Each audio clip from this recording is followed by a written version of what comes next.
नमः हरिः ओम नारायणं निखिलपूर्णगुणैकदेहं सर्वज्ञमच्युतमपेतसमस्तदोषं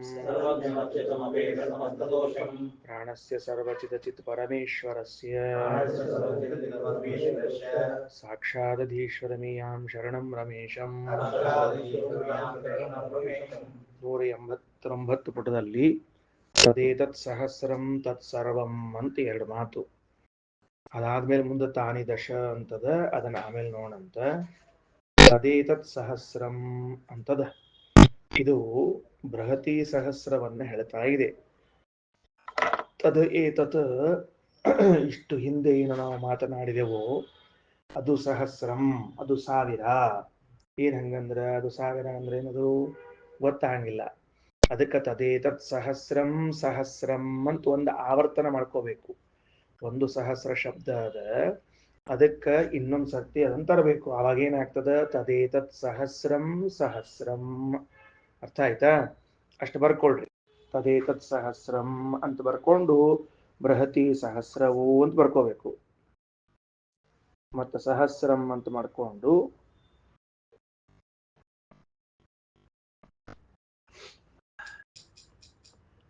ಸಾವಿರ ರೂಪಗಳನ್ನು ಹೇಳುತ್ತದೆ.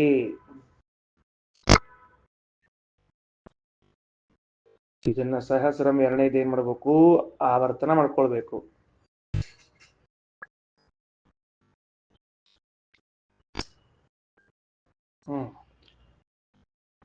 ಮುಂದ ತದೇತತ್ ಸಹಸ್ರಂ ಸಹಸ್ರಂ. ಈ ಬೃಹತಿ ಸಹಸ್ರವು ಸಹಸ್ರ ಅಂದ್ರೆ ಸಾವಿರ ರೂಪಗಳನ್ನ ಹೇಳ್ತದ. ಅದು ಆವರ್ತಿತವಾದ ಪದ. ಅದು ಯಾವ್ದು ಆವರ್ತಿತ ಪದ? ಸಹಸ್ರಂ ಅನ್ನೋದು ಒಂದ್ಸಲ ಆವರ್ತನ ಮಾಡ್ಕೊಂಡು ಹೇಳ್ಬೇಕಾಗಿದ್ದದು. ಸರಿನಾ? ಇದಕ್ಕ ಶ್ರೀಮದಾಚಾರ್ಯರು ತಾತ್ಪರ್ಯವನ್ನ ಬರೀತಾರೆ. ನೋಡ್ರಿ ಅಂತಾರೆ, ಎಲ್ಲಿ ಯಾವ ಸಾವಿರ ರೂಪಗಳನ್ನು ಹೇಳ್ತದ? ಅದು ವಿಶ್ವಂ ವಿಷ್ಣುರು ವಷಟ್ಕಾರೋ ಭೂತ ಭವ್ಯ ಭವತ್ ಪ್ರಭು ಅಂತನ್ನುವ ಸಾವಿರ ರೂಪಗಳನ್ನು ಬೃಹತಿ ಸಹಸ್ರವು ಹೇಳುತ್ತದೆ. ಇದು ಇಡಿಯಾದ ವಾಂಗ್ಮಯ ಪ್ರಪಂಚದಲ್ಲೇನೆ ಒಂದು ಹೊಸದು ನಮಗೆ. ಏನ್ ಹೊಸದು ವಾಂಗ್ಮಯ ಪ್ರಪಂಚದಲ್ಲಿ? ಸಹಜೀಕ ವೇದ ಮಂತ್ರಗಳಿಗೆ ವ್ಯಾಖ್ಯಾನ ಮಾಡ್ಲಿಕ್ಕೆ ತೆಳಗೊಂದು ಪುರಾಣ ವಾಕ್ಯ ಇರ್ತದೆ. ಇತಿಹಾಸ ಪುರಾಣಗಳಿಂದ ವೇದ ವಾಕ್ಯಗಳನ್ನ ಅರ್ಥ ಮಾಡಿಕೊಳ್ಳ್ರಿ ಅಂತ ಹೇಳಿದ. ಆದ್ರೆ ಈ ವಿಷ್ಣು ಸಹಸ್ರನಾಮ ವಿಷಯದಲ್ಲಿ ಅಪವಾದ. ಏನ್ ಅಪವಾದ ಅಂತಂದ್ರೆ, ವಿಷ್ಣು ಸಹಸ್ರನಾಮವನ್ನು ಬೃಹತಿ ಸಹಸ್ರದಿಂದ ಅರ್ಥ ಮಾಡಿಕೊಳ್ಳ್ರಿ ಅಂತ ಹೇಳ್ತದೆ. ಅರ್ಥ ಆಯ್ತಾ? ಉಲ್ಟಾ ಏನಂತ ಹೇಳಿ, ಪೌರುಷೇಯವಾಗಿದೆ ವಿಷ್ಣು ಸಹಸ್ರನಾಮ. ಯಾಕ? ಭೀಷ್ಮಾಚಾರ್ಯರು ಹೇಳ್ಯಾರ. ಆ ವಿಷ್ಣು ಸಹಸ್ರನಾಮದ ಅರ್ಥವನ್ನ ಈ ಬೃಹತಿ ಸಹಸ್ರ ಮಂತ್ರಗಳಿಂದ ತಿಳ್ಕೊಳ್ಬೇಕು. ಒಂದು ಇತಿಹಾಸದೊಳಗೆ ಇದೊಂದು ದಾಖಲೆ ಮಾಡಿ ಇಟ್ಕೊಂಡಿರ್ರಿ. ಏನು ಅಂದ್ರೆ, ಶಾಸ್ತ್ರ ಪ್ರಪಂಚದಲ್ಲೇ ಅಪೂರ್ವ ಸಂಗತಿ ಅಂತ ಬರ್ಕೊಳ್ರಿ. ಅಪೂರ್ವ ಸಂಗತಿ ಏನು ಅಂದ್ರೆ, ವಿಷ್ಣು ಸಹಸ್ರನಾಮಗಳನ್ನು ಬೃಹತಿ ಸಹಸ್ರ ಮಂತ್ರವು ವ್ಯಾಖ್ಯಾನಿಸುತ್ತಿದೆ.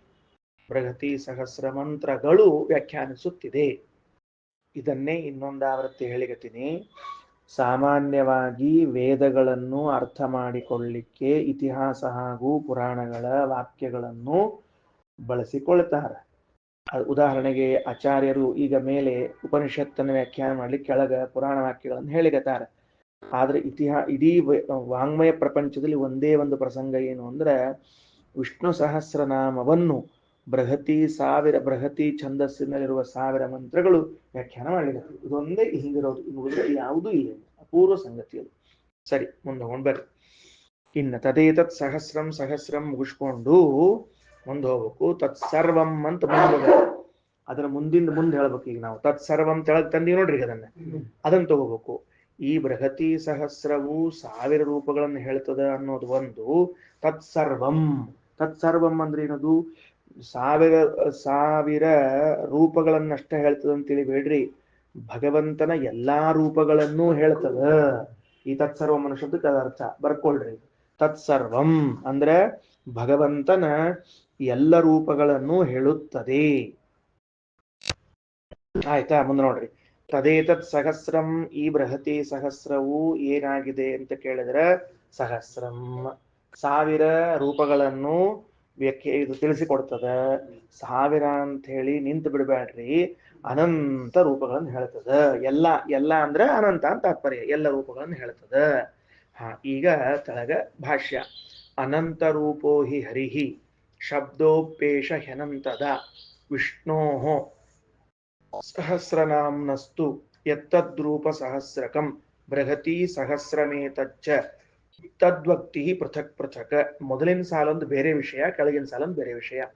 ಹರಿಹಿ ಅನಂತ ರೂಪ, ಭಗವಂತನು ಅನಂತ ರೂಪ ಉಳ್ಳವನಾಗಿದ್ದಾನೆ. ಬೃಹತಿ ಸಹಸ್ರ ಅಂತ ಕಿವಿಗೆ ಬಿದ್ದದ್ದರಿಂದ ಬುದ್ಧಿಯಲ್ಲಿ ಭಗವಂತನಿಗೆ 1000 ರೂಪಗಳಿವೆ ಅಂತ ಇಷ್ಟೇ ಅನಿಸಬಾರದು, ಅನಂತ ರೂಪಗಳಿವೆ ಅಂತ ತಿಳಿಸ್ಲಿಕ್ಕೆ ಆ ಶಬ್ದವನ್ನು ಹಾಕಿದ್ದಾರೆ. ಅನಂತ ರೂಪೋ ಹಿ ಹರಿಹಿ ಶಬ್ದೋಪೇಶ ಹ್ಯನಂತಧಾ. ಈ ಶಬ್ದವೂ ಕೂಡ ಅನಂತ ರೀತಿಯಿಂದ ಭಗವಂತನನ್ನ ಹೇಳಿಸ್ತದ. ಯಾಕಂದ್ರೆ ನಿಯಮ ಏನು? ಭಗವಂತ ಎಷ್ಟು ದೇಶ ಎಷ್ಟು ಕಾಲಗಳಲ್ಲಿ ವ್ಯಾಪಿಸಿ ಇದ್ದಾನೋ ಶಬ್ದವೂ ಅಷ್ಟು ದೇಶ ಅಷ್ಟು ಕಾಲಗಳಲ್ಲಿ ವ್ಯಾಪಿಸಿ ಇದೆ ಅಂತನ್ನೋದು ಒಂದು ವೇದವಂತದ ಭಾವ. ಅಂದಮೇಲೆ ಭಗವಂತ ಅನಂತ ರೂಪದಲ್ಲಿ ಇದ್ರ ಅನಂತ ರೂಪಗಳನ್ನ ಭಗವಂತನಂತ ಹೇಳಿಕ್ ಶಬ್ದಗಳವ. ಎಲ್ಲವ ಅಂತ ಕೇಳಿದ್ರೆ ನಿಮಗ 1000ನ ಕಂಡ್ಕೊಳಿಕ್ ಆಗವಲ್ತಾಗ್ಯದ, ಅನಂತ ಎಲ್ಲಿಂದ ಹೇಳಿ ಅಂತ ಕೇಳ್ತದ ಅದಕ್ಕೆ ವೇದ. ಈ 1000ನ ನಿಮ್ಗೆ ಕಂಡ್ಕೊಳಿಕ್ ಆಗವಲ್ತು, ತಿಳ್ಕ್ಯಾಡ್ಲಿಕತ್ತೀರಿ, ಮತ್ತಿನ್ನು ಉಳಿದದ್ದನ್ನ ಎಲ್ಲಿಂದ ಹೇಳಿ ನಾನು ಅಂತ ಅರ್ಥದ. ಇರ್ಲಿ, ಏನು ಏನ್ ಮಾಡ್ಲಿಕ್ಕೆ ಬರ್ತದೆ? ಹಂಗದ ಅದು ಅಪೂರ್ವದ. ಅದು ಹೆಂಗ್ ಕೊಡ್ತದ ನೀವ್ ಹೇಳ್ಬೇಕು. ಈಗ ನೀವು ಅಧ್ಯಯನ ಮಾಡಿದವ್ರು ಹೇಳಬೇಕು. ಅಪೌರುಷೇಯವಾದದ್ದು ವ್ಯಾಖ್ಯಾನವಾಗಿ ಪೌರುಷೇಯವು ವ್ಯಾಖ್ಯೇಯವಾಗ್ತದ ಹೆಂಗ ಎಂಬುದನ್ನ ನಮ್ ದುಳ್ಕೇಳಾಚಾರ್ಯ ಹೇಳ್ತಾರೆ, ಕೇಳ್ರಿಲ್ಲ ಇವತ್ತ. ಏನಂದ್ರ ಮಹಾಭಾರತವು ವೇದಾದಪ್ಯುತ್ತಮಂ ಚಕ್ರೇ ಅಂತದ. ಶ್ರೀಮದಾಚಾರ್ಯರು ಗೀತಾ ಭಾಷೆಯಲ್ಲಿ ಹೇಳುವಾಗ ವೇದಾದಪ್ಯುತ್ತಮಂ ಚಕ್ರೇ ಮಹಾಭಾರತ ಉತ್ತಮಂ. 4 ವೇದಗಳಿಗಿಂತ ಉತ್ತಮವಾದದ್ದು ಮಹಾಭಾರತ ಪಂಚಮ ವೇದ ಅಂತ ಕರೆಸಿಕೊಂಡದ. ಗೊತ್ತಾಯ್ತಾ? ಯಾಕಂತ ಮತ್ ಪ್ರಶ್ನೆ ಈಗ ಅದಕ್ಕೆ ಕರ್ಸ್ಕೊಂಡ್ ಅನ್ಕೊಳ್ಳಿ ಹೂ ಅಂತ ಗೋಣ ಹಾಕ್ಬಿಟ್ರೆ ಅಂತ ನಮ್ಮನ್ ಕೇಳ್ತಾರೆ ವೇದವ್ಯಾಸದೇವರು. ಯಾಕಂದ್ರೆ ಸಕಲ ವೇದ ಪ್ರತಿಪಾದ್ಯನಾದ ನಾರಾಯಣನ ಅವತಾರಿಗಳಾದ ವ್ಯಾಸರು ರಚಿಸಿದ್ದರಿಂದ ವೇದ ಯಾರನ್ನ ಹೇಳಬೇಕು? ನಾರಾಯಣನ. ನಾರಾಯಣ ಯಾರು? ವ್ಯಾಸರು. ಸಕಲ ವೇದದಿಂದ ಪ್ರತಿಪಾದ್ಯನಾದ ನಾರಾಯಣನೇ ವ್ಯಾಸ. ಆ ವ್ಯಾಸ ಬುದ್ಧಿಸ್ಥವಾದ ವಿಷಯಗಳನ್ನ ಮಹಾಭಾರತದಲ್ಲಿ ಹೇಳ್ಯಾರ. ಅಂದಮೇಲೆ ವೇದಕ್ಕಿಂತಲೂ ಪಂಚಮ ವೇದವೆನಿಸಿರುವಂತಹ ಮಹಾಭಾರತ ಉತ್ತಮವಾಯಿತು. ಉತ್ತಮವಾದ ಕೂಡಲೇ ಅದನ್ನು ವ್ಯಾಖ್ಯಾನ ಮಾಡ್ಲಿಕ್ಕೆ 4 ವೇದಗಳು ಬಂತು. ಸರಿ ಹೋತಿ. ವೇದತ್ ಸಹಸ್ರಂ ತತ್ಸರ್ವಂ ಅಂತ ಆದ್ಮೇಲೆ ಅನಂತ ರೂಪೋ ಹಿ ಹರಿ ಶಬ್ದೋಪೇಶ ಹ್ಯನಂತದ ಮುಗಿತು. ವಿಷ್ಣೋ ಸಹಸ್ರನಾಮ್ನಸ್ತು, ಭಗವಂತನ 1000 ನಾಮಗಳೇನವೋ, ಎತ್ತದ್ರೂಪ ಸಹಸ್ರಕಂ 1000 ರೂಪಗಳನ್ನು, ಬೃಹತಿ ಸಹಸ್ರಮೇತತ್ ಏತದ್ ಬೃಹತಿ ಸಹಸ್ರಂ. ಇಲ್ಲೇನ್ ಮೇಲೆ ತದೇತತ್ ಸಹಸ್ರಂ ಅದು ನೋಡ್ರಿ, ಅದರ ಅರ್ಥವೇ ಬೃಹತಿ ಸಹಸ್ರಂ ಏತತ್ ತದ್ವಕ್ತಿ ಪೃಥಕ್ ಪೃಥಕ್. ಪ್ರತ್ಯೇಕ ಮಂತ್ರಗಳಿಂದ ವಿಷ್ಣುವಿನ ರೂಪಗಳನ್ನು ಹೇಳ್ತಾ ಹೋಗ್ತದ. ಅಲ್ರಿ ಮತ್ತ 1000 ಅಂತ ಹೇಳಿಬಿಟ್ರಿ, ಬೃಹತಿ ಸಹಸ್ರ ಅಂತ ಹೇಳಿ 1000 ಅಂತಂದ್ಮೇಲೆ 1000 ರೂಪ ಹೇಳ್ಬಹುದಪ್ಪ. ಅನಂತ ಎಲ್ಲಿ ಹೇಳಿಕ್ ಬರ್ತದ ಅಂದ್ರ ಸಹಸ್ರ ಶಬ್ದೋಪಿ ಅಮಿತಂ ಯಥೋ ವಕ್ತಿ ಅಮಿತಾನ್ಯತಃ. ಸಹಸ್ರ ಎನ್ನುವ ಶಬ್ದವೂ ಕೂಡ ಅನಂತ ಅನ್ನೋ ಅರ್ಥವನ್ನೇ ಹೇಳ್ತದಂತ.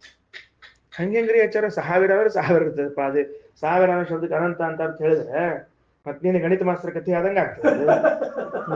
ಸಹಸ್ರ ಶಬ್ದೋಪಿ ಏನು? ಸಹಸ್ರ ಶಬ್ದಕ್ಕೆ ಏನು ಅರ್ಥ? ಆಚಾರ ಅಂತಾರ ಸಹಸ್ರ ಶಬ್ದೋಪಿ ಅಮಿತಂ ಯಥೋ ಭಕ್ತಿ ಅಮಿತಾನ್ಯತಃ. ಯಾಕಂದ್ರೆ ಆ ಭಗವಂತನ ರೂಪಗಳು ಅಮಿತವಾಗ್ಯಾವ ಅಂದ್ಮೇಲೆ ಈ 1000ವೂ ಕೂಡ ಅನಂತವಂತ ಹೇಳ್ತವೆ. ನಾಮಾನಿ ವಿಷ್ಣೋರುಚ್ಚಂತೆ ಸಹಸ್ರಮಿತಿ ಚಾಖ್ಯಯ. ಬಾಯ್ಲೆ 1000 ಅಂತಂತಾವ. ಕಾರಣ ಏನ್ ಗೊತ್ತೇನೋ? ಅನಂತ ನಾಮ ವಚನೆ ಪ್ರಶಕ್ತತ್ವಾತ್ ಸಹಸ್ರಕಂ. ಅನಂತ ನಾಮಗಳನ್ನು ಹೇಳ್ಬಿಟ್ರೆ ನೀವು ಅಶಕ್ತರಿದ್ದೀರಿ, ಅದೆಲ್ಲ ಅಷ್ಟು ಅನ್ಲಿಕ್ಕೆ ಮಾಡ್ಲಿಕ್ಕೆ ಆಗಂಗಿಲ್ಲ. ಅದಕ್ಕೆ ಸಹಸ್ರಕಂ 1000 ಹೇಳ್ಯದ. ನಾಮ್ನಾ ಪೃಥಗಿದಂ ಪ್ರೋಕ್ತಂ ಅನಂತ ತನುವಾಚಕಂ. ಇದೇ ವಿಷ್ಣು ಸಹಸ್ರನಾಮವು ಅಲ್ಲ, ಸಾರಿ, ಇದೇ ಬೃಹತಿ ಸಹಸ್ರವು, ಇದೇ ಬೃಹತಿ ಸಹಸ್ರವು ಅನಂತ ತನು ಅಂದ್ರ ರೂಪ, ದೇಹ ಅಂತ ಅರ್ಥ. ರೂಪ, ಅನಂತ ರೂಪಗಳನ್ನ ಹೇಳ್ತದ. ವಿಷ್ಣು ಅನಂತ ರೂಪಾಣ ಮುಕ್ತ ಪಂಚಶತದ್ವಯೇ ಆಸೀತ್ ಸಹಸ್ರ ನಿತ್ಯಾಖ್ಯ. ವಿಷ್ಣುವಿನ ಅನಂತ ರೂಪಗಳನ್ನ ಹೇಳಿದ ಮೇಲೆ ಪಂಚಶತದ್ವಯೇ 502 ಅಂದ್ರೆ 1000 1000 ರೂಪಗಳನ್ನು ಹೇಳ್ತದ ಎಂಬುದಕ್ಕ ಆಸೀತ್ ಸಹಸ್ರಮಿತಿ ಆಖ್ಯ ಅಷ್ಟೇ. 1000 ಅಂತ ಆಮೇಲೆ ಕರ್ಲಿಕ್ಕೆ 1000 ಅಂತ ಆಮೇಲೆ ಮೂಲತಃ ಎಷ್ಟು ಅನಂತ ಅಂತ ಅರ್ಥ. ಸರಿ, ಮುಂದ ಸಹಸ್ರಂ ಮುಖ್ಯತೋ ಮಿತಂ, ಅದಕ್ಕೆ ಸಹಸ್ರ ಶಬ್ದಕ್ಕೆ ಮುಖ್ಯವಾಗಿ ಅನಂತ ಅಂತ ಅರ್ಥ. ಬ್ರಹ್ಮ ಯಾವತಿ ತಾವತಿ ವಾಗಿತಿ ವೇದ ಪ್ರಮಾಣತಃ, ಬ್ರಹ್ಮ ಎಷ್ಟೋ ವೇದವಾಕ್ಯಗಳು ಅಷ್ಟು ಅಂದ್ರೆ ಅರ್ಥ ಆಯ್ತಲ್ಲ. ಈಗ ಅನಂತ ಅಂತ ಅರ್ಥ ಆಯ್ತು. ಬ್ರಹ್ಮ ಎಷ್ಟೋ ವೇದಗಳಷ್ಟು. ಹಂಗ್ರಿ ಆಚಾರ ಹಂಗೆ ತಗೊಂಡ್ ಬಂದ್ರಿ ನೀವು ಅಂತ ತಿಳ್ಕೊಂಡ್ರೆ ನೋಡ್ರಿ, ವೇದಗಳನ್ನ ಕಡಿಮೆ ಮಾಡಿದ್ವಿ ಅಂತ ಇಟ್ಕೊಳ್ರಿ, ಭಗವಂತನ ರೂಪಗಳನ್ನ ಅನಂತ ಮಾಡಿದ್ವಿ ಅಂತ ಇಟ್ಕೊಳ್ರಿ. ಏನ್ ಸುಂದ್ರ, ವೇದಗಳನ್ನ ಕಡಿಮೆ ಮಾಡಿ ಭಗವಂತನ ರೂಪನ್ನ ಜಾಸ್ತಿ ಮಾಡಿದ್ರೆ ಆ ಉಳಿದು ಭಗವದ್ ರೂಪಗಳನ್ನು ತಿಳಿಸಿಕೊಡುವಂತಹ ವಾಂಗ್ಮಯ ಪ್ರಪಂಚ ಇದೆ ನಮ್ಮ ಕಡೆಗೆ. ಈಗ ಎಲ್ಲದ ಬೇರೆ ಎಲ್ಲಿ ಹೇಳಬೇಕು? ಇಲ್ಲ, ಹೇಳಿದ ಜಾಗ ಇಲ್ಲ ನಮಗೆ. ಹೋಗ್ಲಿ, ಇನ್ನು ಭಗವದ್ ರೂಪಗಳನ್ನು ಕಡಿಮೆ ಮಾಡಿ ವೇದಗಳನ್ನ ಜಾಸ್ತಿ ಮಾಡೋಣ ಅಂತಂದ್ರೆ ಅವು ಉಳಿದ ವೇದಗಳು ಯಾರನ್ನ ಹೇಳ್ಬೇಕು ಆಮೇಲೆ? ಈ 1000 ಮಂತ್ರದಾಗ 500 ಮಂತ್ರ ಅಷ್ಟೇ ವಿಷ್ಣು ಪ್ರತಿಪಾದ್ಯ ಅಂತ ಹೇಳ್ಬಿಟ್ರೆ, ವಿಷ್ಣುನ 500 ಮಂತ್ರ ಆದ್ಮೇಲೆ ವಾಯುದೇವರಿಗಿದ್ರಂತೂ ಎಲ್ಲ ಮುಗಿದ ಹೊತ್ತಾಗ ಬಂದ್ಬಿಟ್ರು ಅವ್ರು. ಇನ್ನು ಆ ಕಡೆ 500 ಮಂತ್ರ ಏನ್ ನೋಡ್ಬೇಕು? ಖಾಲಿ ಪೀಲಿ ಕೊಡ್ಬೇಕಲ್ಲ. ಮತ್ತೆ ಅದಕ್ಕೆ ವೇದ ಏನ್ ಮಾಡ್ಬಿಡ್ತು ಅಂದ್ರೆ, ಅವ ಎಷ್ಟಿದ್ದಾನ ನಾವು ಅಷ್ಟಿರ್ತೀವಿ, ಅನಂತಿದ್ದ ನಾವು ಅನಂತಿರ್ತೀವಿ. ಮತ್ತೆ ಅವ ಅನಂತನ ನಾವು ಹೇಳ್ಬೇಕಲ್ಲ, ಮತ್ತೆ ನಾವು ಹೇಳ್ಬೇಕಲ್ಲ. ಮತ್ತೆ ಅರ್ಥ ಆಯ್ತು ಯುಕ್ತಿ ಏನಂತ ಹೇಳಿ? ಭಗವಂತನು ಅನಂತ ಅನಂತ ಅಷ್ಟೇ. ಮುಂದ ಅದಕ್ಕೆ ನೋಡ್ರಿ, ಬ್ರಹ್ಮ ಯಾವತ್ ತಾವತಿ ವಾಗಿತಿ ವೇದ ಪ್ರಮಾಣತಃ ಅಲ್ರಿ. ಮತ್ತೆ ಸಹಸ್ರ ಅನ್ನೋ ಶಬ್ದವನ್ನು ಕೂಡಿಸ್ಬೇಕಲ್ಲ. ನೋಡ್ರಿ, ಸಹಸ್ರ ಅನ್ನೋದನ್ನ ರೂಢಿಯಲ್ಲಿ ಕರೆದಾಗ 1000 ಅಂತ ಆಗ್ತದ, ಯೌಗಿಕ ಅಂತ ಹೇಳಿದಾಗ ಅನಂತ ಅಂತ ಅರ್ಥ ಬರ್ತದೆ. ವ್ಯವಸ್ಥೆ ಆತ. ಈಗ ಹಂಗಾರೆ ಬರ್ಕೊಂಡಿಟ್ಕೊಳ್ರಿ. ಏನಂತ ಬರ್ಕೋಬೇಕು ಅಂದ್ರೆ, ಸಹಸ್ರ ಅಂತ ಬರ್ಕೊಂಡು ರೂಢಿ ನಂಬರ್ 1 ರೂಢಿ ಅಂತ ಬರ್ಕೊಂಡು ಈಸಿಕೊಲ್ಟ್ ಹಾಕೊಂಡು 1000 ಅಂತ ಬರ್ಕೊಳ್ರಿ. ಕೆಳಗೆ ನಂಬರ್ 2 ಹಾಕೊಂಡು, ಸಹಸ್ರ ಕೆಳಗೆ ನಂಬರ್ 2 ಹಾಕೊಂಡು ಯೋಗ ಅಂತ ಬರ್ಕೊಂಡು ಈಸಿಕೊಲ್ಟ್ ಹಾಕೊಂಡು ಅನಂತ ಅಂತ ಬರೀಬೇಕು. ಅದ್ ಹೆಂಗಂತ ಅದ್ ಮುಂದೆ ಬರೆಸ್ತೀನಿ ಈಗ. ಏನಂತ? ಸಹೈವ ಸರತೀತಿ ಸಹಸ್ರಂ ಬರ್ಕೊಳ್ರಿ. ಅದರ ಮುಂದಿಂದು ಕಂಟಿನ್ಯೂಷನ್ ಸಾಲ ಕಂಟಿನ್ಯೂ ಬರ್ಕೋಬೇಕು. ಸಹೈವ ಸರತೀತಿ ಸಹಸ್ರಂ ಅರ್ಥ ಬರ್ಕೊಳ್ರಿ. ಹರಿಯ ರೂಪದ ಜೊತೆಗೇನೆ, ಸಹೈವ ಅಂದ್ರ ಜೊತೆಗೇನೆ, ಹರಿಯ ರೂಪದ ಜೊತೆಗೇನೆ, ಸರತಿ ಇರುವುದು ಅಂದ್ರ ಹೋಗುವುದು ಅಂತ ಅರ್ಥ. ಜೊತೆಗೇನೆ ಹೋಗುವುದು ಅಥವಾ ಬ್ರಾಕೆಟ್ ಒಳಗೆ ಇರುವುದು. ಆದ್ದರಿಂದ ಸಹಸ್ರ ಮುಗಿದೋತೀಗ. ಈಗ ಅರ್ಥ ಸರಿ ಹೋತು. ಭಗವಂತನ ರೂಪಗಳ ಜೊತೆಗೇನೆ ಹೋಗೋದು ಅಥವಾ ಇರೋದು ಅಂತಂದಾಗ, ಭಗವಂತನ ರೂಪಗಳು ಅನಂತ ಇದ್ರೆ ಅದ್ರ ಜೊತೆಗೆ ಹೋಗ್ತದ ಅಂದ್ರೆ ಅನಂತ ಆತನ ಮತ್ತದು. ಸಹೈವ ಸರತಿ ಇತಿ ಸಹಸ್ರಂ. ಸರ್ತಿ ಸಾಲ ಮತ್ತದು, ಸರ್ತಿ ಸಾಲು. ಸರಿ ಆಯ್ತಾ? ಓಕೆ, ಮುಂದೆ ಹೋಗಿ ಬರ್ರಿ. ಅದಕ್ಕೆ ಸಹೈವಾನಂತ ರೂಪೇಣ ಸರಣೇನ ಸಹಸ್ರಕಂ ನಾಮ್ನಾ ಸಹಸ್ರತೇರೇವ ರೂಪಾಣಾಂ ವಾ ಸಹಸ್ರತಃ. ನಾಮ್ನಾ ಸಹಸ್ರತೇರೇವ, ನಾಮಗಳ ಜೊತೆ ಇದು ರೂಪಗಳ ಜೊತೆಗೆ ಬೇಡ, ಹೆಸರಿನ ಜೊತೆಗೂ ಅಂತೂ ಮಾಡ್ಕೊಡ್ರಿ. ನಾಮ್ನಾ ಸಹಸ್ರತೇರೇವ ರೂಪಾಣಾಂ ವಾ ಸಹಸ್ರತಃ. ಉಲ್ಟಾ ಹೇಳಿದ್ರಿ. ಈಗ ನಾಮಗಳು ಹೆಂಗ್ ಹೋಗ್ತಾವೋ ಹಂಗ ಭಗವಂತನ ರೂಪಗಳು ಹೋಗ್ತಾವ ಅಷ್ಟೇ. ಉಲ್ಟಾ ಬೇರೆ ಏನಿಲ್ಲ. ಒಮ್ಮೆ ಹೆಂಡತಿ ಹೋದಂಗೆ ಅವ ಗಂಡ ಹೋಗ್ತಿರ್ತಾನ, ಇನ್ನೊಮ್ಮೆ ಅವ ಗಂಡ ಹೋದಂಗೆ ಹೆಂಡತಿ ಹೋಗ್ತಿರ್ತಾರ. ಅರ್ಥ ಆಯ್ತಿಲ್ಲ? ಎರಡು ಹಂಗ ಅರ್ಥ. ಒಮ್ಮೆ ಆಕೆ ಅಕಡೆ ಅಂಗಡಿಗೆ ಸಾಮಾನು ತೊಳಿಕ್ ಹೋಗ್ಕೊಳ್ಳಿ, ಗಂಡ ಈ ಕಡೆ ಹೋಗಿರ್ತಾನ, ಗಂಡ ಈ ಕಡೆ ಅಂಗಡಿ ಸಾಮಾನು ತೊಳಿಕ ಅವ ಆಕೆ ಮತ್ತೆ ಈ ಕಡೆ ಬರ್ತಾಳ. ಹಂಗಿದ್ದಂಗ ಅಂತ ಹೇಳಾಕಷ್ಟ. ನಾಮ್ನಾ ಸಹಸ್ರತೇರೇವ ರೂಪಾಣಾಂ ವಾ ಸಹಸ್ರತ. ನಾಮ್ನಾ ಸಹ ಭಗವಂತನ ರೂಪಗಳ ಜೊತೆಗೇನೆ, ಸೃತೇಹೇ ಸರಣ ಮಾಡ್ತಾವ ಅನ್ನೋದಕ್ಕೆ ರೂಪಗಳಿಗೆ ಸಹಸ್ರತ ಬಂದದ. ಬೃಹತಿ ಸಹಸ್ರಂಚ ಏತಸ್ಮಾತ್ ರೂಪಾದಂತ ಅಭಿದಾಯಕಂ. ಬೃಹತಿ ಸಹಸ್ರವು ಈ ಕಾರಣಕ್ಕಾಗಿ ರೂಪ ಅನಂತ ಅಭಿದಾಯಕ, ಅನಂತ ರೂಪಗಳನ್ನು ಹೇಳುತ್ತದೆ. ಪೃಥಕ್ ಪೃಥಕ್ ಹಿ ಪ್ರತ್ಯೇಕ ಪ್ರತ್ಯೇಕವಾಗಿ. ನಾಮಾರ್ಥಾ ರುಚಯೇತಾ ಪ್ರಕೀರ್ತಿತಾ. ನೋಡ್ರಿ, ನಾಮಗಳ ಅರ್ಥವನ್ನು ಹೇಳಿ ಬಂದಾಗ ಈ ಋಗ್ಮಂತ್ರಗಳು. ರುಚಯೇತಾ ಅಂದ್ರೆ ಈ ಮಂತ್ರಗಳು. ರುಕ್ ರುಕ್ ಅಂದ್ರೆ ಮಂತ್ರಗಳು. ರುಚಃ ಅನ್ನೋದು ಬಹುವಚನ. ಏತಾಹ ರುಚಃ ನಾಮಾರ್ಥ ಪ್ರಕೀರ್ತಿತಾಹ. ಈ 1000 ಮಂತ್ರಗಳು ವಿಷ್ಣು ಸಹಸ್ರನಾಮದ ಅರ್ಥ ಹೇಳುತ್ತದೆ. ಸರ್ವನಾಮಾತ್ಮಕಂ ತಸ್ಮಾತ್ ಋಕ್ ಸಹಸ್ರಮಿದಂ ಹರೇಹೇ. ಈ 1000 ರೂಪ ಬೃಹತಿ ಸಹಸ್ರ ಏನದ ಸರ್ವನಾಮಾತ್ಮಕವಾಗಿದೆ. ಸರ್ವರೂಪಾಣ್ಯತೋ ವಿಷ್ಣೋ ಸಂಸ್ತುತಾನ್ಯಮುನೇವಹಿ. ಇದರಿಂದಲೇ ಎಲ್ಲ ರೂಪಗಳನ್ನು ಹೇಳಿಬಿಟ್ಟದ ಅಂತ ತಿಳ್ಕೊಳ್ರಿ. ಒಂದು ಚಾಪ್ಟರ್ ಮುಗಿಸಿದ್ರಿ. ಈಗ ಹಾಗಾದ್ರೆ ಬೃಹತಿ ಸಹಸ್ರದ ಒಂದು ಚಿಂತನೆ ನಮಗೆ ಸಿಕ್ತಿವಾಗ ಏನು ಅಂದ್ರ ಈ ಬೃಹತಿ ಸಹಸ್ರವು 1000 ರೂಪಗಳನ್ನ ಹೇಳುತ್ತದೆ. ಅಷ್ಟೇ ಅಲ್ಲದೆ ಬೃಹತಿ ಸಹಸ್ರವು ಭಗವಂತನ ಎಲ್ಲ ರೂಪಗಳನ್ನು ಹೇಳುತ್ತದೆ. ಮೊದಲೇನ್ ಮಾಡಿದ್ರು, ಸಹಸ್ರ ಅಂತ ಶಬ್ದ ಕೇಳಿದಾಗ ರೂಢಿಯಿಂದ ಬರುವ ಅರ್ಥ ಇಟ್ಟುಕೊಂಡು 1000 ಮಂತ್ರಗಳು ಭಗವಂತನ 1000 ರೂಪಗಳನ್ನು ಹೇಳ್ತದ. ಯಾವುದನ್ನ ವಿಶ್ವಂ ವಿಷ್ಣುರ್ ವಷಟ್ಕಾರೋ ಸರ್ವಪ್ರಹರಣಾಯುಧ ಅಂತನ್ನುವರೆಗೆ 1000 ರೂಪಗಳನ್ನು ಹೇಳ್ತದ.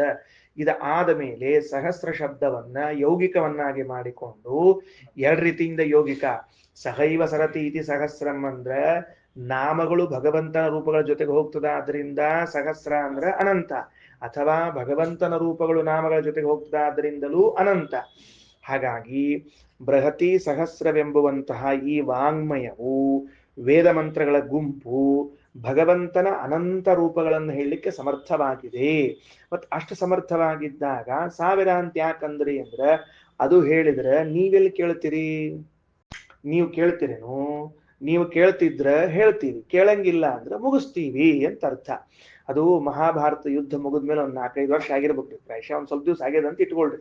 ಎಷ್ಟು ದಿವಸ ಅಂತ ನನಗೂ ಲೆಕ್ಕ ಗೊತ್ತಿಲ್ಲ, ಸ್ವಲ್ಪ ದಿವಸ ಆಗ್ಯದ. ಅದಾದ್ಮೇಲೆ ಅರ್ಜುನ ಕೃಷ್ಣ ಇಬ್ರು ಹೊಂಟಿದ್ರಂತ. ಹೊಂಟೊತ್ನೊಳಗ ಅರ್ಜುನ ಕೃಷ್ಣ ಕೇಳಿದಂತ, ಕೃಷ್ಣ ಅವತ್ತ ಯುದ್ಧ ಭೂಮಿ ಒಳಗ ಗೀತಾ ಹೇಳಿದಿ, ನನಗಷ್ಟು ಲಕ್ಷ್ಯ ಬಂದಿಲ್ಲ. ಯಾಕಂದ್ರೆ ಯುದ್ಧ ಆಡೋ ಟೆನ್ಷನ್ ಇತ್ತು ಬಹಳ. ಆ ಟೆನ್ಷನ್ಯಾಗ ಯುದ್ಧ ಅದು ಗೀತಾ ಕೇಳಿಲ್ಲ. ಇನ್ನೊಂದ್ಸಲ ಗೀತಾ ಹೇಳ್ತೀನಿ ಅಂತ ಕೇಳಿದ್ನಂತ. ಕೃಷ್ಣ ಶೆಟ್ಟಿಗೆದ್ನಂತ, ಯಾಕಡೆ ಇಟ್ಟಿದ್ದಿ ಬುದ್ಧಿ ಅಂತ ಕೇಳಿದ್ನಂತ ಕೃಷ್ಣ ಒಮ್ಮಿಂದೊಮ್ಮೆಲೆ. ಅವಾಗ ಹೇಳಿದ 18 ಅಧ್ಯಾಯನ ಯಾರು ಓದ್ಲಿಕ್ಕೆ ತಯಾರಾಗಿಲ್ಲ.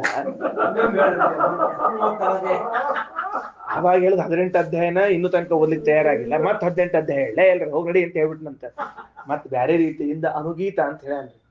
ಇದ ವಿಷಯವನ್ನ ಇನ್ನೊಂದ್ ಸ್ವಲ್ಪ ಚೇಂಜ್ ಮಾಡಿ ಚಂಚನ್ ಮಾಡಿ ಮತ್ ಅನುಗೀತ ಅಂತ ಹಿಂಗ್ ಹೇಳ್ಯಾನ. ಮತ್ ಮುಂದೆ ಶ್ರೀಮದಾಚಾರ್ಯರು ಸಭೆ ಒಳಗ ನಾ ಹೇಳ್ತೇನೆ 108 ವಿಷ್ಣು ಸಹಸ್ರನಾಮಕ್ಕೆ ತಿರುಗಿ ನೀವು ಒಪ್ಪಿಸ್ಬೇಕು ಅಂತ ಹೇಳಿ ಸರ್ ಅಂತ ಹೇಳಿ ಕೆಲಸ ಹಿಂಗದ. ಆದ್ದರಿಂದ ಮುಂದೊಂಡ್ ಬರ್ರಿ. ತಾನಿ ದಶ, ಮುಂದೊಂದು ಹೊಸ ಅಂಶ ಶುರುವಾಯ್ತು ಈಗ. ಏನ್ ಮತ್ತ ತಾನಿ ಏನಾಯ್ತು? ತಾನಿ ದಶ ಎಷ್ಟು ಚಂದದ ಅಂದ್ರ ಇದೇ ಬೃಹತಿ ಸಹಸ್ರವು ಭಗವಂತನ ದಶಾವತಾರವನ್ನ ಹೇಳ್ತದ. ಅಯ್ಯೋ ಅನಂತಾತು 1000 ತಗೊಂಬಂದ್ರು, ಈಗ 10ಕ್ಕೆ ತಂದು ನಿಲ್ಸಿದ್ರಲ್ಲ. ಮೊದ್ಲೇನ್ ಮಾಡಿದ್ರಿ? ಅನಂತ ಮಾಡಿದ್ರಿ, ಆಮೇಲೆ 1000 ತಗೊಂಬಂದ್ರಿ, ಈಗ 10ಕ್ಕೆ ತಗೊಂಬಂದ್ರಿ. 10,000 ಅನಂತ. ಅದ್ ಹೆಂಗ್ರಿ ಆಚಾರ್ಯ? ಬೃಹತಿ ಸಹಸ್ರ ಹೆಂಗ ದಶಾವತಾರ ಹೇಳ್ತದಂದ್ರ 10 ಆಗ್ಬೇಕು ಹೋದಿಲ್ರಿ ಒಟ್ ನಿಮಗ, ಹೌದಿಲ್ಲ? ಅದಕ್ಕೆ ಶ್ರೀಮದಾಚಾರ್ಯ ವ್ಯವಸ್ಥೆ ಮಾಡ್ತಾರ. ಹಿಂಗ್ ಮಾಡೋಣಂತ. ಏನ್ ಮಾಡೋಣಂತಂದ್ರ ಬೃಹತಿ ಒಳಗಂತ್ರು 5 ಭಾಗ ಗೊತ್ತದನ ನಿಮಗ ಮಿಸ್ಟರ್? ಬೃಹತಿ ಒಳಗಂತ್ರು ಗೊತ್ತವನ? ಹೆಂಗ್ ಗೊತ್ತವ ನಿಮ್ಗ 5 ಅಂದ್ರೆ 140, 240, 240, 240, 140 5 ಭಾಗ ಅಲ್ವ? ಅದಂತ್ರು ಮರಿಬೇಡ್ರಿ. ಅದಂತ್ರು ಮರಿಬೇಡ್ರಿ ಅಂತ ಹಿಂಗ್ ಹೇಳ್ತಿರ್ತಾರ. ಹೆಂಗ್ ಹೇಳ್ದಂಗ ಅದಾದ್ಮೇಲೆ ಮುಂದೆ ತಡ್ರಿ ಒಂದ್ ನಿಮಿಷ. ಇಲ್ಲಿ ಅದೇ ಬೃಹತಿ ಸಹಸ್ರವನ್ನ ಏನು ಪ್ರಸ್ತಾವ, ಉದ್ಗೀತ, ಪ್ರತಿಹರ, ಉಪದ್ರವ, ನಿಧನ ಅಂತ 5 ಸಾಮದನ. 5 ಬೃಹತಿ ಸಹಸ್ರದ 5 ಭಾಗ, 5 ಸಾಮ, ಇವೆರಡೂ ಕುಡಿದ್ರೆ ಟೋಟಲ್ ಎಷ್ಟಾತು? 10 ಆತು. ಆ 10 ಮಂತ್ರಗಳು 10 ಭಗವದ್ ರೂಪಗಳನ್ನು ಹೇಳ್ತಾವ. ಮುಗಿದು ಹೋತು, ಕೆಲಸ ಮುಗಿದು ಹೋತು. ಬರ್ಕೊಳ್ರಿ. ಬೃಹತಿ ಸಹಸ್ರವು ದಶಾವತಾರವನ್ನ ಹೇಳುತ್ತದೆ. ಬೃಹತಿ ಸಹಸ್ರವು ಭಗವಂತನ ದಶಾವತಾರವನ್ನು ತಿಳಿಸುತ್ತದೆ. ಹೇಗೆಂದರೆ ಕೆಳಗ ಮತ್ತ ಬರ್ಕೋಬೇಕು. ಹೇಗೆಂದರೆ ಬೃಹತಿಯಲ್ಲಿನ ಪೂರ್ವ ಉತ್ತರ ಭಾಗಗಳು 2, ಪೂರ್ವೋತ್ತರ ಮಧ್ಯತ್ರಯ. ಪೂರ್ವೋತ್ತರ ಮಧ್ಯತ್ರಯ = 5. ಇನ್ನು 5 ಸಾಮ ಪ್ರಭೇದಗಳು. 5 ಸಾಮ ಪ್ರಭೇದಗಳು. 5 ಸಾಮ ಪ್ರಭೇದಗಳು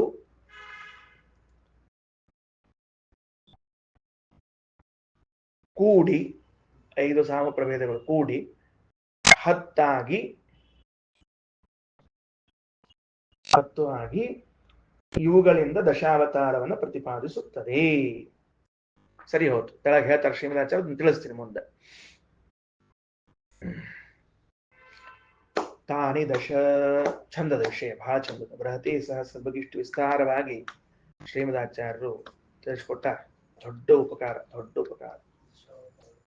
ನೋಡ್ರಿ ಮತ್ಸ್ಯ ಕೂರ್ಮ ಕ್ರೋಢ ಸಿಂಹ ಒಟು ಭಾರ್ಗವ ರಾಘವಾಹ 180 ಪುಟದೊಳ 89 ಕೆಳಗೆ ಹೊಂಟೀನಿ. ಮತ್ಸ್ಯ ಕೂರ್ಮ ಕ್ರೋಢ ಸಿಂಹ ವಟು ಭಾರ್ಗವ ರಾಘವಾಹ ಕೃಷ್ಣ ಬುದ್ಧೌ ಚ ಕಲ್ಕೀತಿ ರೂಪಾಣಂ ದಶಕಂ ಹರೇ. ಅಂತೂ ಹತ್ತಾದವ ಮುಗಿದೋತು. ಪಂಚಭೇದ ವಿಭಿನ್ನೇನ 5 ಭಾಗದಿಂದ ಕೂಡಿರುವ ಹೃಕ್ ಸಹಸ್ರೇಣ ಶಶ್ಯತೆ 1000 ಮಂತ್ರಗಳಿಂದ ಹೇಳಲ್ಪಡ್ತದೆ. ಹೆಂಗ? ರೂಪಾಣಂ ಪಂಚಕಂ ಪೂರ್ವಂ ಅಪರಂ ಪಂಚಕಂ ಹರೇ. ಮೊದಲಿನ 5 ರೂಪಗಳು ಅನಂತರದ 5 ರೂಪಗಳು ಮತ್ಸ್ಯಕೂರ್ಮ ವರಾಹ ನರಸಿಂಹ ವಾಮನ ಈ 5 ರೂಪಗಳನ್ನ ಇದು ಬೃಹತಿ ಸಹಸ್ರದ 5 ಭಾಗಗಳು. ಇನ್ನ ಭಾರ್ಗವ ರಾಘವ ಕೃಷ್ಣ ಬುದ್ಧ ಕಲ್ಕಿ ಎನ್ನುವ 5ನ್ನ ಪ್ರಸ್ತಾವಾದ್ಯೈರಾ ನಿಧನೈಹಿ ಪ್ರಸ್ತಾವ ಉದ್ಗೀತ ಪ್ರತಿಹಾರ ಉಪದ್ರವ ನಿಧನ ಎಂಬುವಂತಹವುಗಳಿಂದ ಸ್ತೂಯತೆ ಸಾಮಭಕ್ತಿಭಿಃ. ಸಾಮದಲ್ಲಿ ಬರುವಂತಹ ಭಕ್ತಿ, ಭಕ್ತಿ ಅಂದ್ರೆ ಆ ರಾಗದ ಪ್ರಭೇದ, ಸಾಮದ ಪ್ರಭೇದ ಅವುಗಳಿಂದ ಹೇಳಿಕ್ ಬರ್ತದೆ. ತಾನಿ ರೂಪಾಣ್ಯಸ್ಯ ದಶ, ಅವೇನವ ನೋಡ್ರಿ ಇವು 10 ರೂಪಗಳು. ಓ ಹೊಸ ಅಂಶ ಹೇಳ್ಕೊಟ್ರಿ, ಬಹಳ ಸಂತೋಷ ಆಯ್ತು. ಶ್ರೀಮದಾಚಾರ್ಯ ಅಂದ್ರು ತಡಿಯೋಪಿ ಇನ್ನು ಶುರುವ ಮಾಡಿಲ್ಲ ಇನ್ನು ಅಂದ್ರು ಅವರು. ಕೆಲವರು ಮಜ್ಜಿಗೆನ ಬಂದ ಮೇಲೆ ಮುಗಿತು ಊಟ ಅಂತಿರ್ತಾರ, ಈಗ ಶುರು ಆತಪ್ಪ ಸಾರನ್ನ ಹಾಕಿನ್ನ ಅಂತಿರ್ತಾರಲ್ಲ, ಹಂಗ ಸರ್ವರೂಪಾತ್ಮಕಾನಿಚ ಆ 10 ರೂಪಗಳೇ ಸರ್ವರೂಪಗಳು, ಅನಂತ ರೂಪಗಳು. 10 ರೂಪಗಳೇನವು? ಅನಂತ ರೂಪಗಳ. ಹಂಗೇನ್ರಿ ಆಚಾರ ಮತ್ತೆ 10 ಇದ್ದಕ್ಕೆ ಅನಂತ ಹೆಂಗ್ ಮಾಡ್ತೀರಿ ಅಂದ್ರೆ ಮತ್ಸ್ಯ ಭಿನ್ನ ಕೂರ್ಮ, ಮತ್ಸ್ಯ ಮತ್ಸ್ಯ ಮತ್ಸ್ಯ ಕೂರ್ಮ, ಮತ್ಸ್ಯ ರಾಘವ, ಮತ್ಸ್ಯ ಹಿಂಗ ಎಲ್ಲ ಹೇಳ್ಕೊತ ಹೋಗ್ಬೇಕು. ಅನಂತ ಆಗ್ಬಿಡ್ತಾವ ಕೆಲಸ. ತಿಳಿತಿಲ್ ಹೇಳಿದ್ದೇನೆ ಅಂತ ಹೇಳಿ ಕೂರ್ಮ ಮತ್ಸ್ಯ ಮೊದಲೇದ್ದು, ಕೂರ್ಮ ಕೂರ್ಮ, ಕೂರ್ಮ ವರಾಹ, ಕೂರ್ಮ ನರಸಿಂಹ, ಹಿಂಗ ಹೇಳ್ಕೋತ ಹೋಗ್ಬಿಟ್ರೆ ಅಂದ್ರೆ ಅನಂತ ಆಗ್ಬಿಡ್ತಾವ. ಪರ್ಮೆಂಟೇಶನ್ ಕಾಂಬಿನೇಷನ್ ಅದೇ ಮಾಡ್ಬೇಕಷ್ಟ. ದಶನಾಮಾನಿ ಚಾಸ್ಯೈವ, ಮುಂದಿನ ಪೇಜು 190. ಹೌದು ಹೌದು ಹೇಳ್ತಾರೆ, ಈಗ ಮುಂದೆ ಬರ್ತಾ ನೋಡ್ರಿ, ಮುಂದೆ ಮಂತ್ರದ ಬರ್ತದೆ, ಹೇಳ್ತೀನಿ ನೋಡ್ರಿ.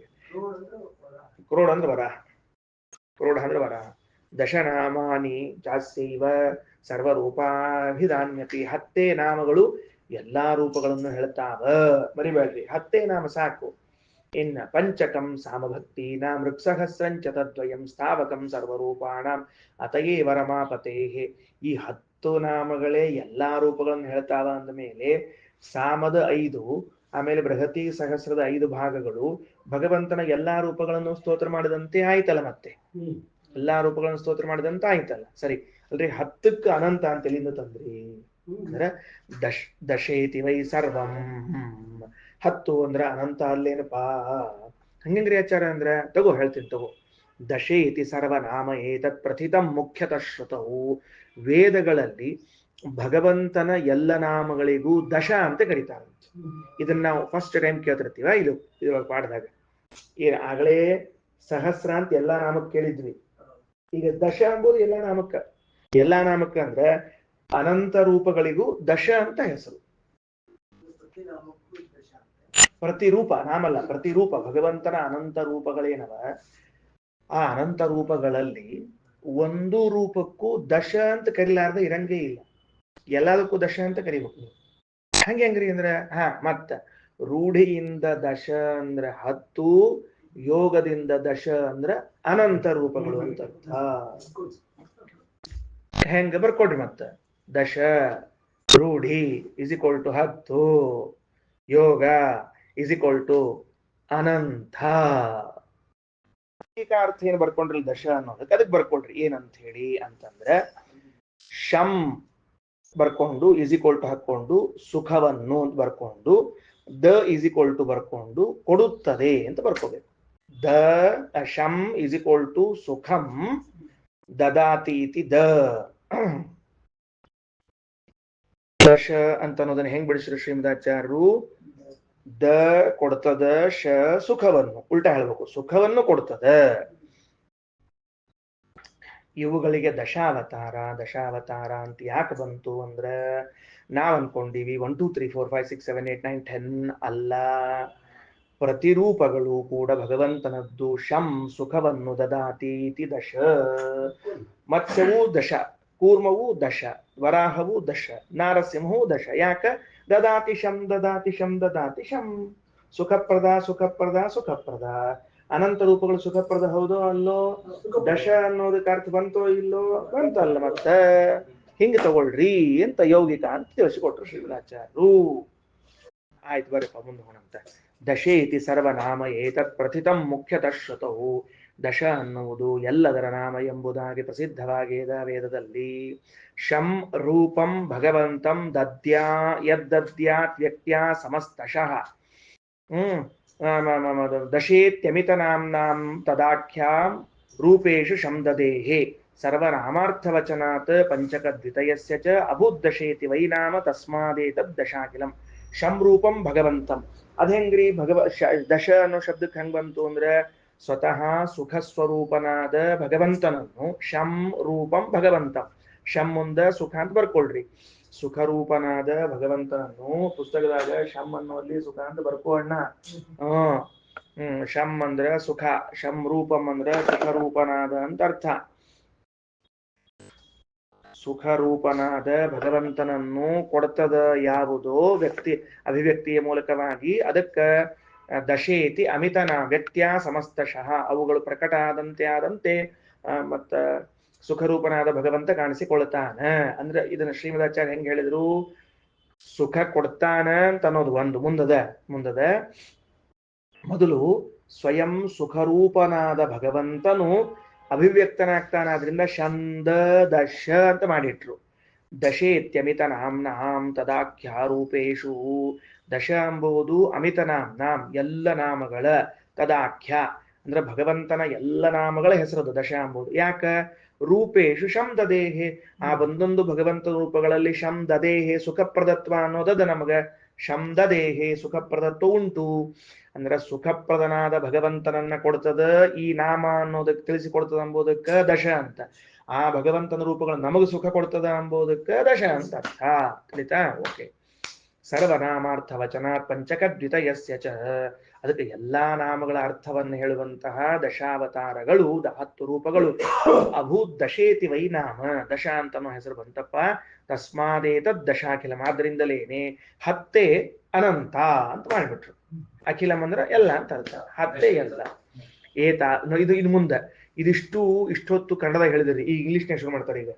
ಏನಂದ್ರೆ ಎಲ್ಲಾ ಸಂಖ್ಯೆಗೂ ಮೂಲ 10. ಮುಗಿದು ಹೋದ ಕೆಲಸ. ಎಲ್ಲಾ ಸಂಖ್ಯೆಗೂ ಮೂಲ ಯಾವುದು? 10. 10 ಹತ್ಲೆ ಎಷ್ಟು? 100 ಹತ್ಲೆ 1000 ಹತ್ಲೆ 10,000. 10,000 ಅದು ಪುರೋಹಿತ ಕಥೆ ಆಗಿದೆ. 10,000 ಹತ್ಲೆ ಲಕ್ಷ, ಲಕ್ಷ ಹತ್ಲೆ ದಶಲಕ್ಷ, ದಶಲಕ್ಷ ಹತ್ಲೆ ಕೋಟಿ. ಹಂಗಾರೆ ಎಲ್ಲದಕ್ಕೂ ಮೂಲ ಯಾವುದು? 10. ವರ್ಗಮೂಲ. ಅಂದ್ರ ಅವತ್ತಿನ ಕಾಲಕ್ಕೆ ವರ್ಗಮೂಲ ಇತ್ತು ಅಂತ ತಿಳಿಸ್ತಾರೆ ಶ್ರೀಮದಾಚಾರ್ಯ ವೇದವಾಗಿ. ನಾವ್ ಇವತ್ತೇನೋ ವರ್ಗಮೂಲ ಕಂಡದ ಅಂತ ತಿಳಿಬೇಡ್ರಿ. ವರ್ಗದ ಇತ್ತು ಅಂತ ಹೇಳ್ತಾರೆ ಶ್ರೀಮದಾಚಾರ್ಯ. ಮ್ಯಾಥಮೆಟಿಕ್ಸ್ ಅಷ್ಟು ಚಂದದಲ್ಲಿ ನಮ್ಮೊಳಗ ಹೇಳಿಲ್ಲ ಅಷ್ಟ. ನೀವು ಯಾರಿಗೆ? ಕಲಿಯೋ ವಿದ್ಯಾರ್ಥಿಗಳಿಗೆ. ನೀವಂದ್ರ ನೀವೇನ ಅಂದ್ರೆ ನೀವು ಇದು ಏನ ಮತ್ತ ಅಲ್ಲ ಅಂದ್ರೆ ಏನದು? ಇತ್ತು ನೋಡ್ರಿ ಎಷ್ಟ್ ಚಂದದ ನೋಡ್ರಿ. ಏತಾವತಿ ಸಂಖ್ಯಾ ಇಷ್ಟೇ. ಎಷ್ಟು? ದಶ ದಶತಃ ತತ್ಶತಂ. 10 ಹತ್ಲೆ 100. ಎಷ್ಟು ಸರಳ ಇಂಗ್ಲಿಷ್ನಾಗ ಬದ ನೋಡ್ರಿ. ತಿಳಿತಿಲ್ಲೋ? ಇಂಗ್ಲಿಷ್ ಮೀಡಿಯಂನಾಗ ದಶ ದಶತಃ ತತ್ಶತಂ, 10 ಹತ್ಲೆ 100. ದಶ ಶತಾನಿ ತತ್ಸಹಸ್ರಂ, 10 ಗುಣಿಸು 100 1000. ತತ್ಸರ್ವಂ. ಚಾಪ್ಟರ್ ಕ್ಲಾಸ್ ಮುಗಿಸ್ಬಿಡ್ರಿ ಎಲ್ಲಾನು. ಇದೇ ತರ ಪ್ರಭಾಕರ್ ತಿಳಿತೇನೋ ಹೆಂಗ್ ಎಷ್ಟ್ ಚಂದ ಮ್ಯಾಥಮೆಟಿಕ್ಸ್ ಅದ ನೋಡ್ರಿ. ನಮ್ಮ ಉಪನಿಷತ್ ಒಳಗ ಶ್ರೀನಿವಾಸ್ ಹೇಳ್ರಿ ಯಾರಿಗಾದ್ರು ನಮ್ದು ಹೇಳಿ ವರ್ಗಮೂಲವನ್ನು ಹೇಳಿಕೊಟ್ಟ ನಮ್ದು ಬಿಟ್ಟಿಲ್ಲ. ಅದಕ್ಕೇನಂತಾರ? ಕ್ಯೂಬ್ ಏನಂದ್ರೆ ಅದಕ್ಕೆ ಏನಂತಾರ? ಅದಕ್ಕೆ ಸ್ಕ್ವೇರ್ ಟೇಬಲ್.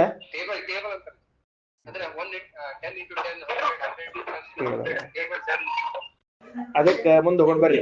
ದಶೈವ ಮೂಲ ಸಂಖ್ಯಾಕ ತದ್ವಿಭೇದ ಶತಾದಯ.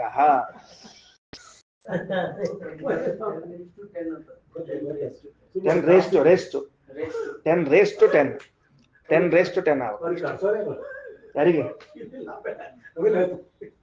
ಮಹಾನುಭಾವರು ಅಪರೋಕ್ಷ ಜ್ಞಾನಕ್ಕೆ ಹತ್ರ ಇದ್ದಾರೆ. ಹಳಸ್ಬಾರ್ದು ಹಂಗೆಲ್ಲ. ದಶೈವ ಮೂಲ ಸಂಖ್ಯಾ ಚ ತದ್ವಿಭೇದ ಶತಾದಯ.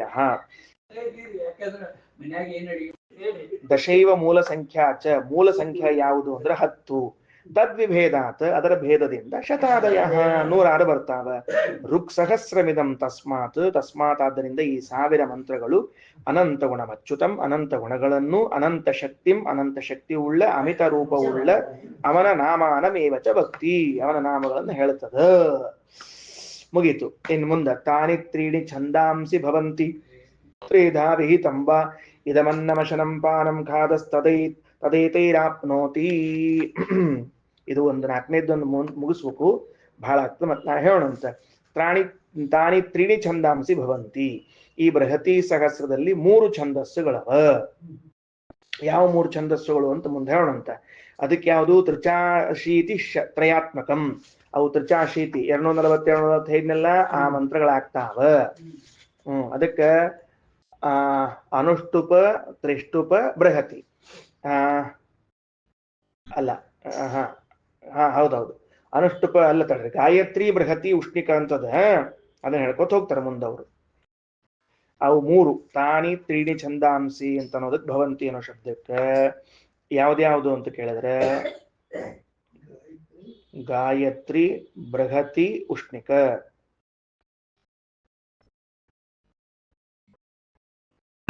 ಅದೇ ಹೇಳಿದೆ ಆಗ್ಲೇ ನಾನು. ಅಂದ್ರೆ ಮುಂದೆ ಏನಾಗ್ಯದ, ಕೆಲವರು ಅನುಷ್ಟುಪ್ ಒಳಗೆ ಹೇಳೋಣ ಅದ ಚಂದ ಇರ್ತದ ಅಂತ ಅಂದಾರ. ಅದ್ರ ಮೇಲೆ ಚರ್ಚೆ ಶುರು ಆಗ್ತಿರ್ಲಿ. ತಾನಿ ತ್ರೀಣಿ ಛಂದಾಂಸಿ ಭವಂತಿ, ಆ ಬೃಹತಿ ಸಹಸ್ರದಲ್ಲಿ 3 ಛಂದಸ್ಸುಗಳಿಂದಲೇನೆ ಕಾರ್ಯಕ್ರಮ ನಡೀತಿರ್ತದ. ಅಂದ್ರೆ ಅನ್ನೋದು, ಹೋಮ ಮಾಡೋದೆಲ್ಲ ನಡೀತಿರ್ತದೆ. ಆ ತ್ರೇಧಾವ ವಹಿತಂ ಇದಂ ಅನ್ನಂ. ನೋಡ್ರಿ, ಆ 3 ಛಂದಸ್ಸಿನಲ್ಲಿ ಹೇಳಿದ ಗಾಯತ್ರಿ, ಉಷ್ಣಿಕ, ಬೃಹತಿ ಛಂದಸ್ಸಿನಲ್ಲಿ ಹೇಳಿದ ಈ ಬೃಹತಿ ಸಹಸ್ರವು ಭಗವಂತನಿಗೆ ಅನ್ನದಂತೆ ಪ್ರಿಯವಾಗಿದೆ. ಅಂದ್ರೆ ಅನ್ನ 3 ಏನು? ಅಶನಂ, ಪಾನಂ, ಖಾದಹ, ಕುಡಿಯೋದು, ತಿನ್ನೋದು, ಅಗಿಯುವುದು. ಅಂದ್ರೆ ಭಕ್ಷ್ಯ, ಅನ್ನ, ನೀರು. ಈ 3 ಭಾಗದಲ್ಲಿ ಬೃಹತಿ ಸಹಸ್ರದ 3 ಕೆಲಸ ಮಾಡ್ತದ. ಶ್ರೀಕೃಷ್ಣಾರ್ಪಣಮಸ್ತು.